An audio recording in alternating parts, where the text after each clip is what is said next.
morning to all of you. I am Neha, your course teacher of Introductory Meteorology and Climate Change.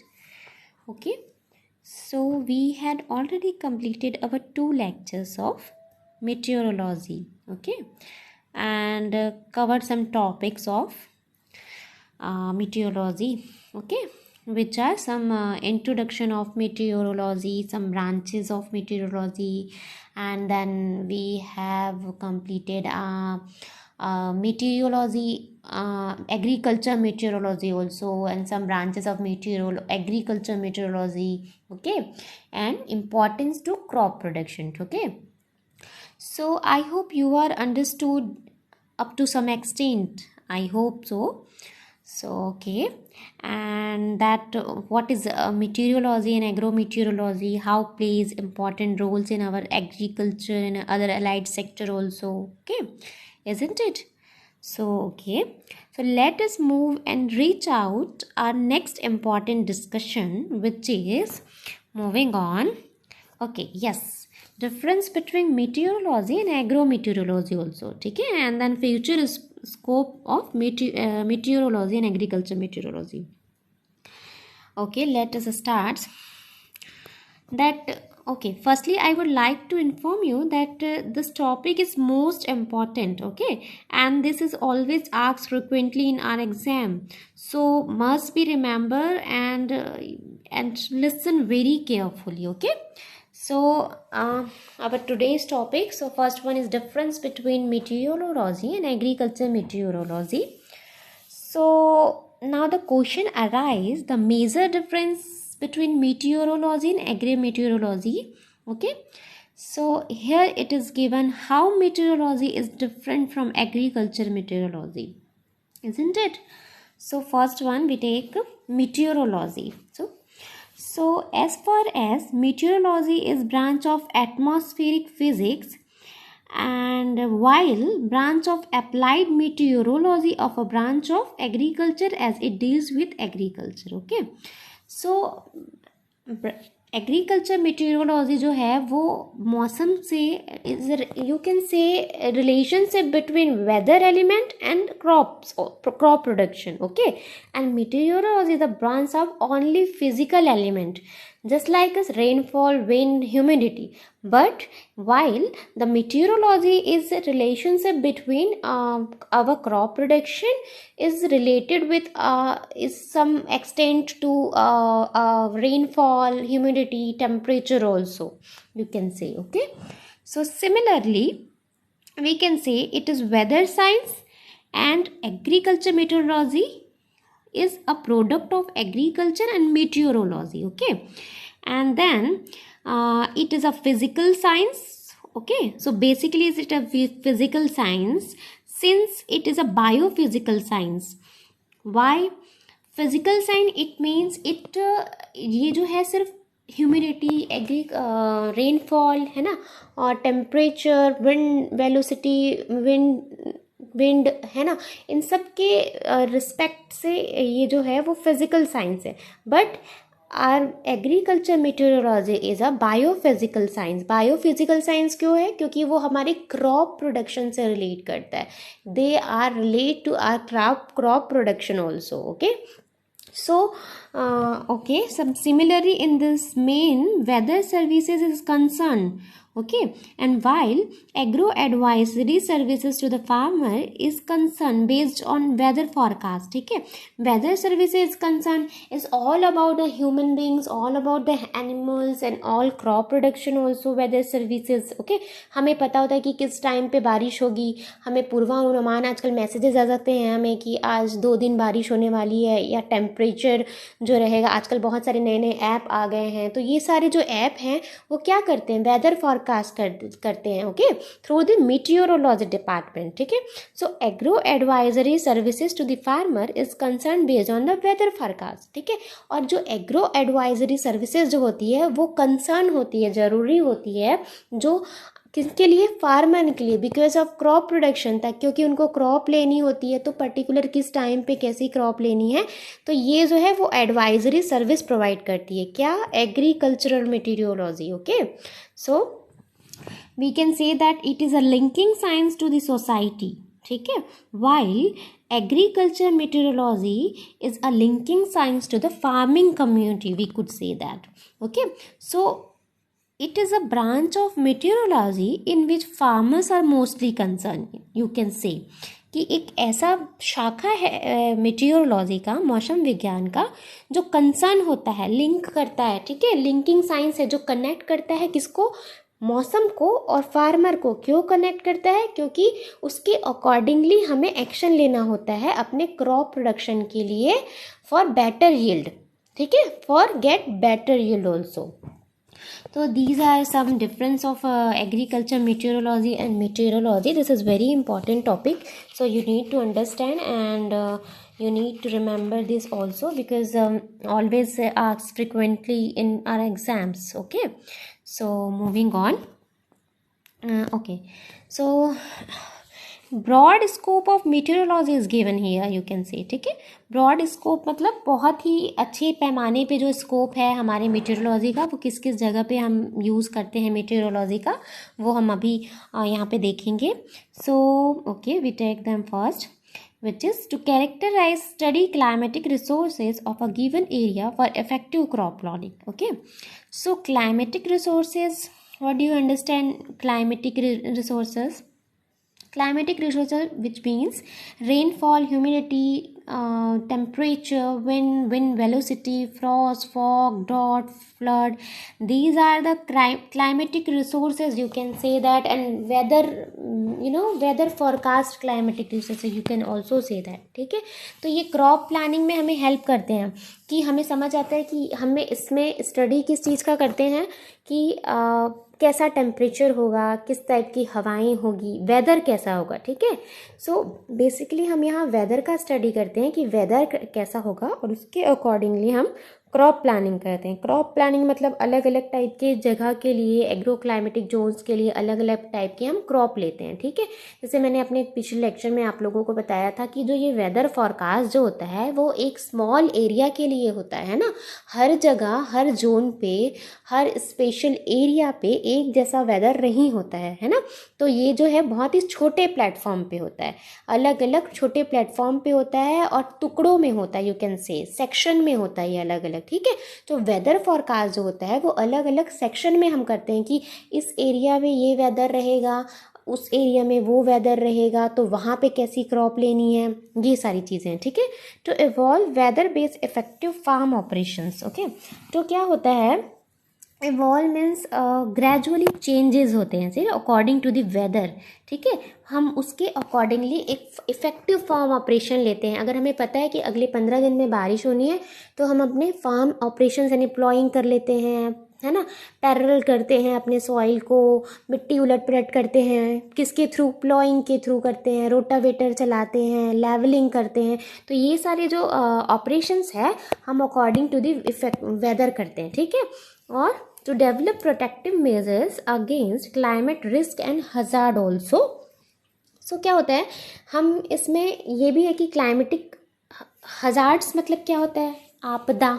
ठीक है, अगर कुछ एक हमें प्राकृतिक आपदा आ गई, डिज़ास्टर आ गया अगर कुछ, तो वो भी डेवलप होता है, प्रोटेक्टिव मेजर्स अपनाते हैं. अगर हमें कोई आपदा आ गई, कुछ संकट आ गया हमारे पास कि अगले साल सूखा होगा या अगले साल बाढ़ आएगी, तो हम जैसे अगले साल सूखा होगा तो हम उसके अकॉर्डिंग अपने क्रॉप लगाएंगे, किस वैरायटी के लगाएंगे जो ड्रॉट टॉलरेंस होगा, या कौन सी क्रॉप लेंगे जो कम पानी चाहता है, कम मॉइस्चर होल्डिंग कैपेसिटी जिसकी होती है. तो ये सारी चीज़ें हम लेते हैं. ठीक है, to study weather relationship in all important crops and forecast crop yield based on agro climatic and spectral indices using remote sensing. Okay, so some spectral indices. ठीक है, तो स्पेक्ट्रल इंडाइसेस मतलब ये एक रिमोट सेंसिंग का एक particular term है जो आप डिटेल में अपने रिमोट सेंसिंग के सब्जेक्ट्स में पढ़ेंगे, पर मैं इसका एक ब्रीफली आपको समझा देती हूँ क्या होता है कि आप वेदर फॉरकास्ट लेंगे, ठीक है, क्रॉप यील्ड के हिसाब से आप वेदर फॉरकास्ट लेंगे, उसके हिसाब से आपका ग्राफ बनेगा कि आपने वेदर फॉरकास्ट किया, इस दिन यहाँ सूखा होगा, यहाँ ज़्यादा बारिश हो जाएगी, यहाँ रन ऑफ होगा, यहाँ फ्लड हो जाएगा, उसके अकॉर्डिंगली ग्राफ बन जाता है, ठीक है। और हमें क्रॉप यील्ड हमें समझ आता है, हम क्रॉप यील्ड फॉरकास्ट कर सकते हैं कि भाई यहाँ पे इस दिन ज़्यादा बारिश होने वाली है, तो उसके अकॉर्डिंगली हम अपना ग्राफ बना सकते हैं कि हमें ज़्यादा प्रोडक्शन मिल पाएगा या ठीक ठाक प्रोडक्शन मिलेगा या हमें लॉस होगा। तो ये सारी चीज़ें जो होती है, तो जो spectral analysis is all about the remote sensing and GPS also, ठीक है। जीपीएस के थ्रू आजकल बहुत सारे न्यू टेक्निक्स हमारे पास आ गए हैं कि हम क्या करते हैं, जीपीएस लगा होता है, सैटेलाइट, जैसे हम गूगल मैप देखते हैं वैसे ही हमारे जो न्यू टेक्निक्स में, एग्रीकल्चर न्यू टेक्निक्स में रिमोट सेंसिंग का भी बहुत बड़ा रोल है, ठीक है, वो बहुत इंपॉर्टेंट रोल प्ले करता है। जीपीएस के थ्रू हम अपने क्रॉप के इमेजेस देख सकते हैं, अपने ऑफिस में, अपने डिपार्टमेंट में, अपने घर में बैठे बैठे कि हमारी क्रॉप में क्या डिसीज, इतनी टेक्नोलॉजी इतनी स्ट्रॉन्ग हो गई है, ठीक है। तो वो हम इंडाइसेस तैयार कर लेते हैं according to the weather for our crop yield also, ठीक है। So next is to study the relationship between weather factors and incidence of pests and diseases of various crop, ठीक है।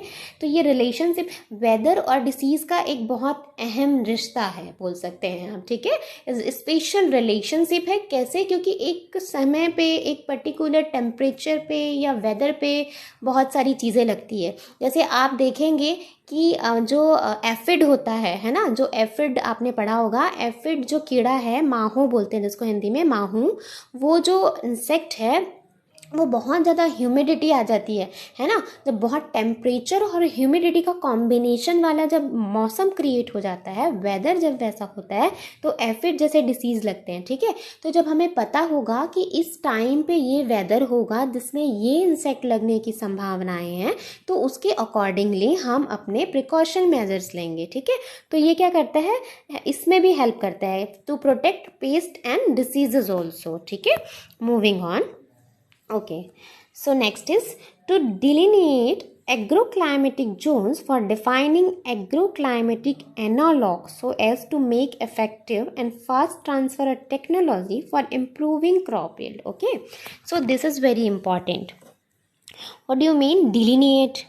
It is like नरेट करना, किसी चीज़ का वर्णन करना। किसका वर्णन करना?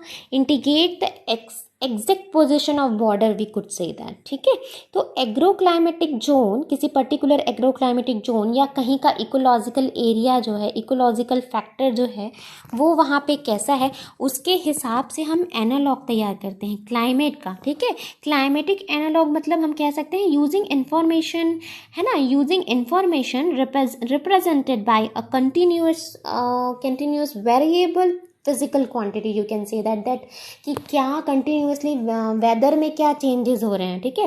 टेम्परेचर कैसा है, हो सकता है कि अभी के, जैसे कि हम देखते हैं कि हम एक एनालॉग तैयार करते हैं, हम एक एनालॉग प्रिपेयर करते हैं। कैसे प्रिपेयर करते हैं कि हम देखते हैं कि मई के मंथ में बहुत ज़्यादा गर्मी पड़ती है, ठीक है। फिर जैसे जैसे मई ख़त्म होता है, जून आता है, वैसे ही गर्मी के साथ साथ ह्यूमिडिटी भी बढ़ने लगती है, ठीक है। तो ये सारी चीज़ें फिजिकल वेरिएबल क्वांटिटी जो होती है उसको हम नोट डाउन करते हैं, ठीक है। हम डेटा एक तैयार करते हैं, उसके अकॉर्डिंग हम अपना क्रॉप यील्ड लेते हैं, ठीक है। और ये बहुत ही इम्प्रूव जो क्या करते हैं, इस टेक्नोलॉजी का अगर हम यूज़ करते हैं तो वो क्रॉप यील्ड में ऑब्वियस है कि इम्प्रूव होता है। क्यों इम्प्रूव होता है? क्योंकि हम मौसम के अकॉर्डिंगली अपना काम करते हैं, ठीक है। So next is to prepare crop weather diagram and crop weather calendar also, ठीक है।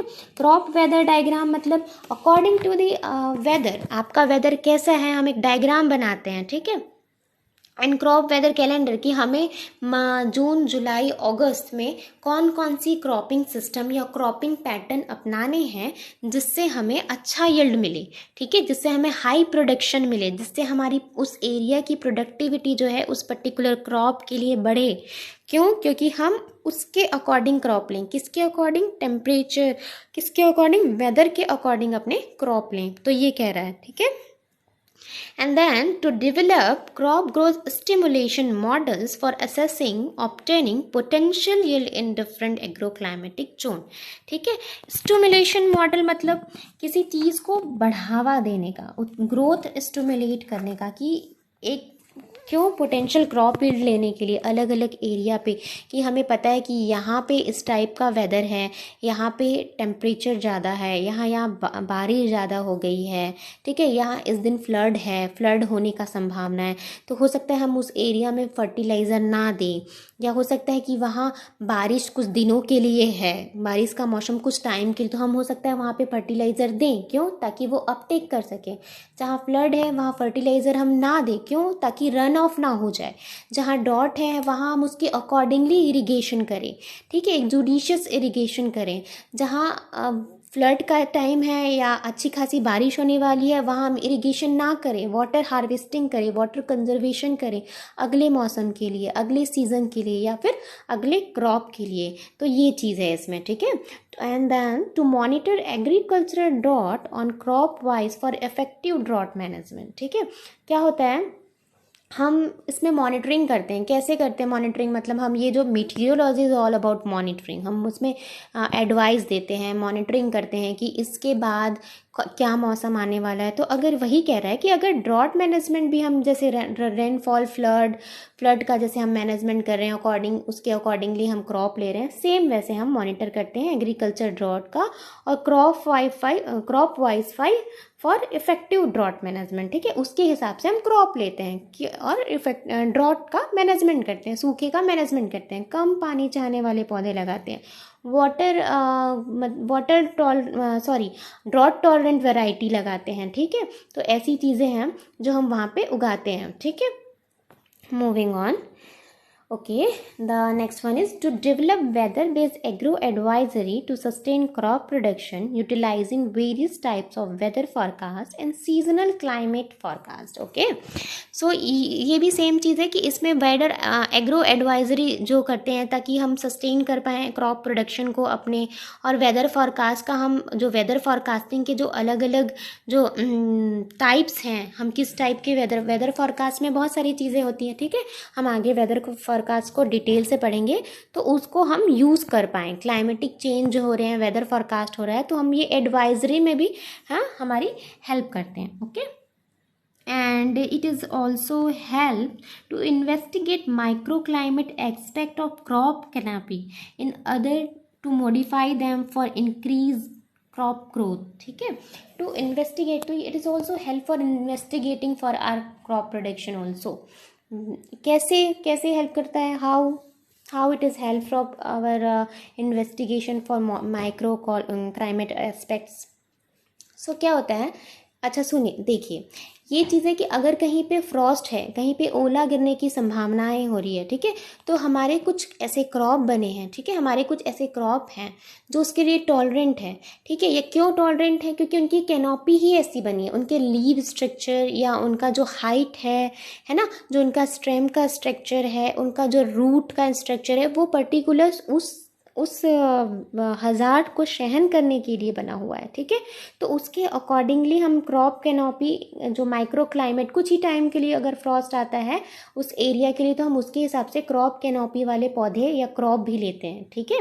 जैसे कि अगर हम बाहर हैं, किसी कश्मीर में हैं, तो कश्मीर में आप देखेंगे वहाँ बहुत ज़्यादा बर्फीली जगह है ना, बर्फ़ गिरते हैं, तो वहाँ के क्रॉप की कैनोपी हमेशा डाउनवर्ड्स होती है, उनके लीव्स की कैनोपी जो होती है हमेशा डाउनवर्ड्स होती है। क्यों डाउनवर्ड्स होती है, वहाँ पे घर वगैरह भी डाउनवर्ड्स बने होते हैं ऐसे कोन शेप में, ताकि जो अगर कोई बर्फ़ की बारिश हो रही है, अगर बर्फ़ गिर रहा है तो वो रुके ना हमारे लीव्स में, नीचे गिर जाए, ठीक है। तो उससे हमारे लीव्स को हार्म होगा नहीं। उसके हिसाब से हम कैनोपी डिसाइड करते हैं उस पर्टिकुलर एरिया के लिए हमें कैसी कैनोपी वाली क्रॉप लेनी है जो हमारे ड्रॉट को सह पाए या हमारे फ्रॉस्ट को सह पाए या रेनफॉल को सह पाए। तो ये डिपेंड करता है और इसका इन्वेस्टिगेट हम करते हैं थ्रू दी मीटीरियोलॉजी, ठीक है। To study the influence of weather on soil environment on which the crop is grown. Same चीज़ है कि ये सॉइल में भी हेल्प करता है। वेदर जो है, मीटीरियोलॉजी है, वो सॉइल मैनेजमेंट में भी हमारा हेल्प करता है कि किस टाइप के सॉइल हैं, वहाँ पे किस टाइप का हार्मफुल होने वाला है, ज़्यादा बारिश होने वाली है तो रन ऑफ हो जाएगा, इरोजन कॉज कर देगा हमारा सॉइल, फर्टिलिटी कम हो जाएगी, अनफर्टाइल टाइप के सॉइल हो जाएंगे, है ना। और अगर ड्रॉट हो गया तो लीचिंग हो जाएगी, लीच आउट हो जाएंगे, बहुत सारे हमारे जो न्यूट्रिएंट्स हैं जो हमारे सॉइल में होते हैं वो ऊपर की तरफ आ जाएंगे, लेबर कॉस्ट बढ़ जाएगा। क्यों लेबर कॉस्ट बढ़ जाएगा? क्योंकि वो लीचिंग को हमको खुरचना पड़ता है, ऊपर के जो लेयर होते हैं उनको हमको निकालना पड़ता है। तो ये सारी चीज़ें हमको लॉस होता है, जैसे, है ना, हमें बेनिफिट नहीं होता, लॉस होता है। तो ये सारी चीज़ें अगर हम पहले से पता होगी, स्टडी करेंगे, तो ये क्या करता है, हम उसके लिए पहले से अटेंटिव रहेंगे, ठीक है, हमें ध्यान रहेगा, अवेयर रहेंगे हम कि हमें ये चीज़ नहीं करनी है, ठीक है। And then to investigate the influence of weather in protected environment, ठीक है। ग्लास हाउस जैसे एग्जाम्पल है, for example glass houses for improving the design aiming at increasing crop production, ठीक है। अगर हम किसी प्रोटेक्टेड एनवायरनमेंट में कोई क्रॉप उगा रहे हैं, ठीक है, ग्लास हाउस में उगा रहे हैं या ग्रीन हाउस बना रहे हैं, तो हमें देखना है कि क्या उस प्रोटेक्टिव, ऑलरेडी हम उसको प्रोटेक्टेड एनवायरनमेंट में उगा रहे हैं, उसे जो चाहिए हम उसे वही दे रहे हैं, जितना धूप चाहिए उतना ही धूप दे रहे हैं, जितना पानी चाहिए उतना ही पानी दे रहे हैं, ठीक है। लेकिन हमें वो मॉनिटरिंग करना है कि इस प्रोटेक्टेड एनवायरनमेंट के बावजूद भी क्या हमारे जो वेदर है, जो हमारा नेचुरल मौसम है, उसका इफेक्ट क्या हमारे उस प्रोटेक्टेड एनवायरनमेंट क्रॉप पे पड़ रहा है। और अगर पड़ रहा है, फॉर इम्प्रूविंग द डिज़ाइन, तो उसकी डिज़ाइन हमें इम्प्रूव करनी पड़ेगी। हो सकता है उसका स्ट्रक्चर हमने उस वेदर के अकॉर्डिंगली नहीं लिया है, नहीं बनाया है, तो ये सारी चीज़ को इम्प्रूव करेंगे और उससे क्या होगा, हमारा क्रॉप प्रोडक्शन जो है वो इंक्रीज होगा, ठीक है। And the next one is, okay, so these are enough, and okay, so these are the major future scope we have already done now, okay, so I hope you got the sense. So आज के लिए बस इतना ही. Thank you very much. Thank you for paying attention and listening very carefully. Thank you.